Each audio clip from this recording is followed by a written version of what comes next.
and I felt pain, and I felt happiness, and I felt anger, and I felt justice, and I felt all this shit all at the same time in a 2.5 hour span, and it was fucking worth it.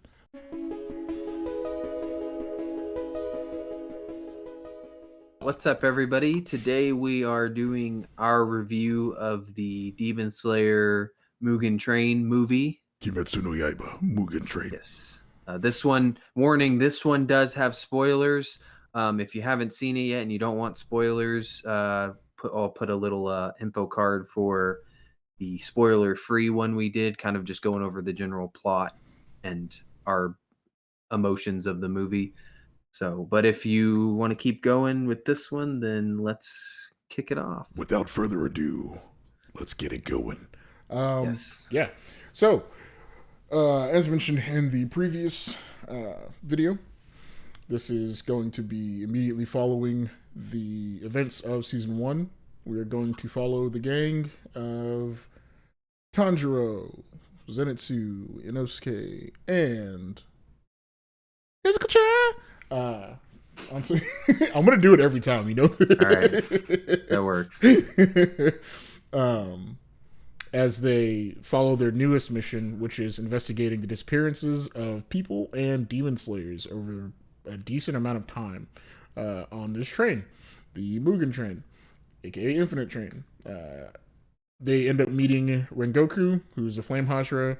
He is going to assist them in their investigative skills, and he's also going to be there for kind of backup in case they run into too many issues. He's also tasked with saving as many people as possible in the event that they do find and have any issues with this demon that they're tracking. So yeah, it is a massive fight. But it all begins as they, in a very interesting way, as far as the demon's blood art is activated, they all fall asleep. Well, yeah, they get tricked in. We start out with them thinking they're fighting the demons, Mm-hmm. and then they kill them. But then we realize it cuts to them being asleep, Mm-hmm. and they all go into their own separate dreams, which are some of them are pretty comical. Yes, some are comical, some are not so. Some are very. It's actually with Rengoku, it's a character backstory, really, as far as hey, Yes. him following in his father's footsteps and trying to prove that he is worthy. Yeah, which is kind of an interesting way to do a backstory, is like through a dream. Through a dream, exactly. Yeah. But you come to find out why he's so strong-willed and why his sense of justice and morality is so strong. It's because He does it for his mama. Yeah, he does it for mama. So, especially since his dad's like a drunk, you know.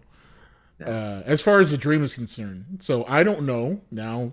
Again, anybody that reads the manga, I have no idea if that's actually how his father is, as far as being the previous Flame Hashira, or if that is the image portrayed based on the feelings that are in Rengoku's heart.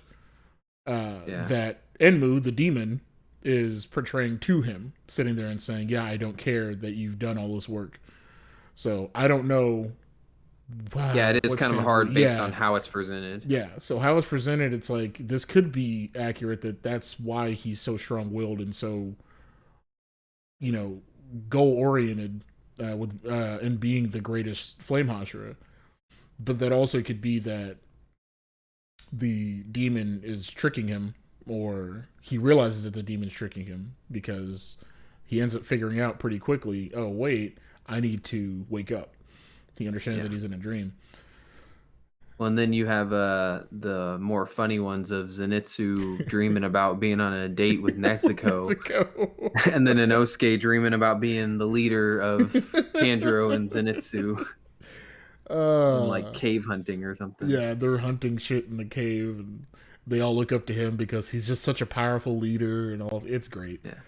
Well, and then Tanjiro's dream is more of that one's definitely a heartbreaking dream. That Like is sad as fuck. he gets put back with his family being alive, and it's like, Yeah, oh shit. he wakes up in a field and then looks around and hears the voices of his younger siblings that were slaughtered in season 1, and kind of sits. He broke down, and I almost fucking broke down when we were watching the movie. Yeah. I was like, "Oh, this hurts." Shit, Yeah, man. but it Yeah. definitely kind of shows his will to fight and free himself, because he has to kill himself to get out of the dream. And you think about that, like, you're in heaven basically Hmm.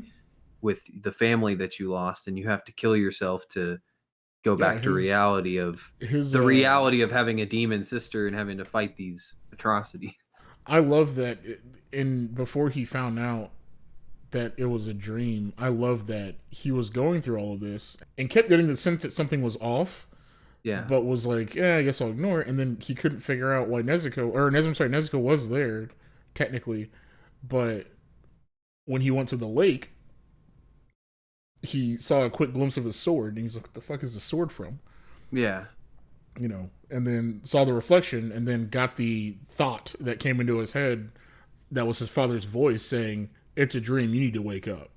Yeah. This is a dream. You need to wake up." And then having to tear away or push down his little brother in his dream to like have that symbolism of you're not real.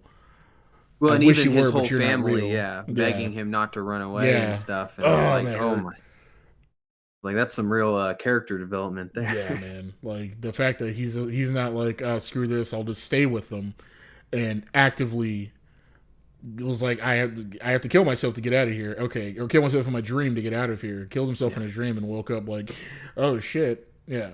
So, And then we get to the real part once they all wake up and start mhm. the real fight. Can I just say, holy shit! Didn't realize that Rengoku was that fast. First off, what the fuck? This man cleared out what 3 train cars in like one shot. Yeah, no, he's a bad son of a bitch. Same thing with Zenitsu. Sat there and cleared out, I think 3 or 4 to go protect Nezuko. Well, yeah, he, when it comes to he was Nezuko, still he'll asleep. He never woke yeah, up. He was still asleep. hey, anything for Bay. Anything for a Bay.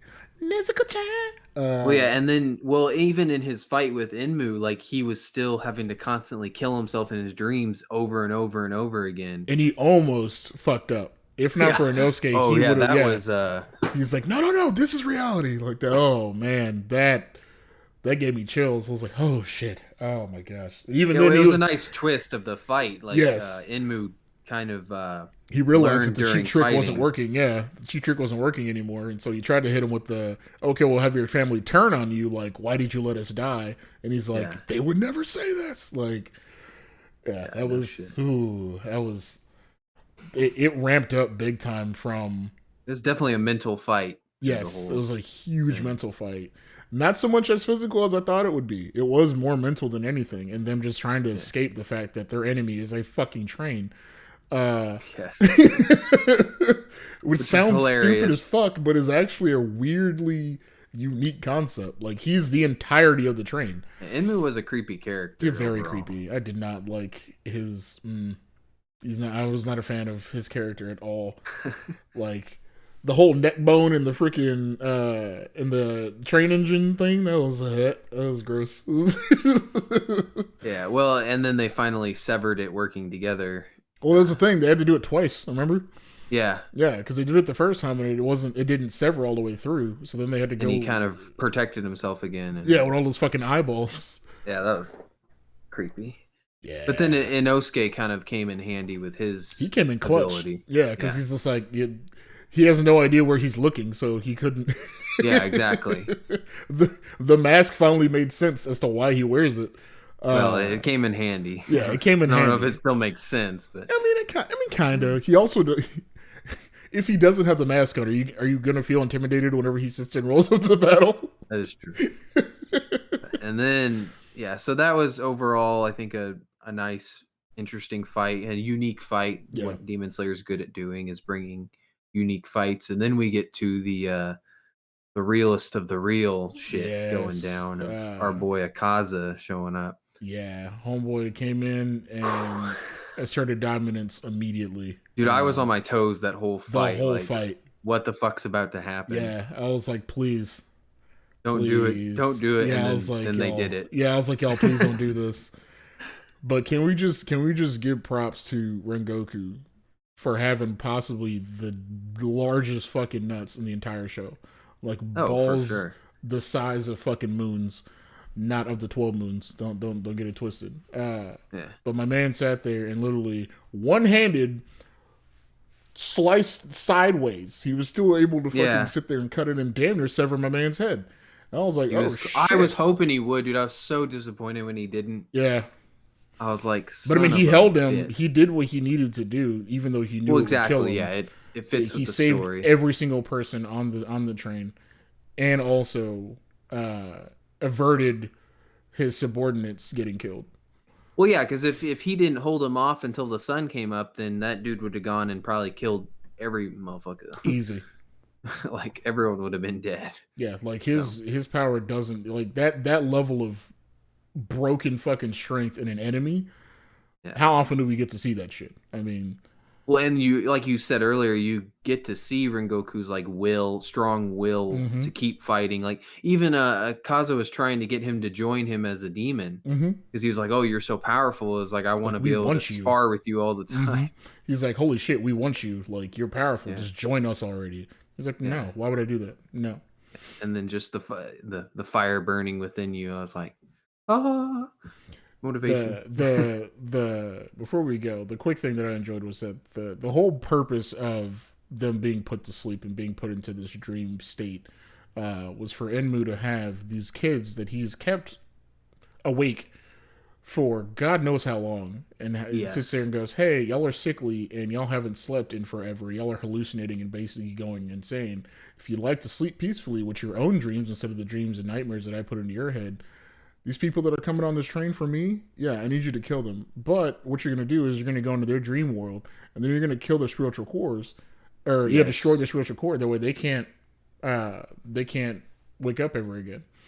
Yes, we did kind of skip over that. That Can was we just say that what the fuck, Rengoku? This man was completely unconscious with someone else in his dream, trying to actively attack his, and he was choking her in the dream world to where she had to wake up. She was like, "Fuck this." Well, he's choking her in real life. Yeah, and that's what I'm saying. He was choking her in the dream world and in real life. Like that was intense. What you think you doing? My favorite though was Inosuke, the girl that went into Inosuke's dream, and he sat there and snuck up on her in the dream world. It was Yeah. chasing her the entire time. Yeah, that was interesting. But the sweetest one was the kid that went into Tanjiro's, and he is so fucking pure of heart. He was like, I can't do that. Yeah. No, no, I can't do that. His little spirit, inner spirit things or whatever, guided him to the freaking core. Like, yeah, sure, it's right here. This is what you're looking for, right? He's like, Yeah. I can't do this. It's Yeah. too happy in Shit. here. That was Yeah. definitely an interesting part of that story. But yeah, the overall fight, their overall fights, and the overall premise and concept and how they executed it was just way more than I expected. I was left shaken after. Yes, the movie afterwards, finished. I was like, "What I the hell?" I definitely cried after. I felt every bit of anger and just sadness that fucking Tanjiro did. Yeah. As far as you didn't win this. You didn't win. You chickened out because of Yeah. the fucking sun. All we do is sit there and have to fight you in the nighttime. Why don't you come on and come onto our playing field? Why don't you come in the daylight? Oh, wait, you can't because you're a bitch, basically. That's what he's Yeah. Basically, you a bitch. You's a bitch. I was like, damn. So yeah, that was a really sad ending. Well, yeah, especially Rengoku like telling Tanjiro like, because like how he believed in Nezuko because he saw her defending Mm-hmm. humans and stuff, and how he believed in both of them for what they do. Yeah, I was like, damn it, boy. I was like, we get one. Well, and good then his glimpse mother into showing up at him. the end. Oh man, that hurt you I was more. like, oh. I was like, that whole end bit was just why are y'all stabbing me in the heart in this manner? I don't appreciate that shit. We finally get to see this dude in all of his glory, and then you give us like 2 hours of him, and that's it. That's Yeah, it. That's all we get. We get 2 hours, and then he's out of here. This bad son of a bitch. Like fuck, man. Honestly, I'm gonna rate it a 5 out of 5. I rated the season 1 that, and it was everything I could have hoped for in the movie, and it brought like I was into it the whole time from beginning to beginning to end. end. Yeah. Like I was so, and I'm This a is little bit going. biased, but This is gonna get the coveted 5 out of 5 from me. Uh, yeah, good. yeah. This is gonna get the coveted 5 out of 5 from me. It gave me the same or everything I wanted feeling like I got for like Demon Slayer. You know where I gave Demon Slayer 4.5 out of 5. This whole arc made sense. This whole movie made sense. Yeah, it was long as fuck. I don't care. It was a whole season put into 2.5 hours. Okay. Yeah. So that is exactly what I wanted. I preferred this as opposed to like 4 or 6 episodes. I wouldn't have enjoyed that. This one shot of just pure adrenaline, edge of my Yeah. seat, the entire fucking movie.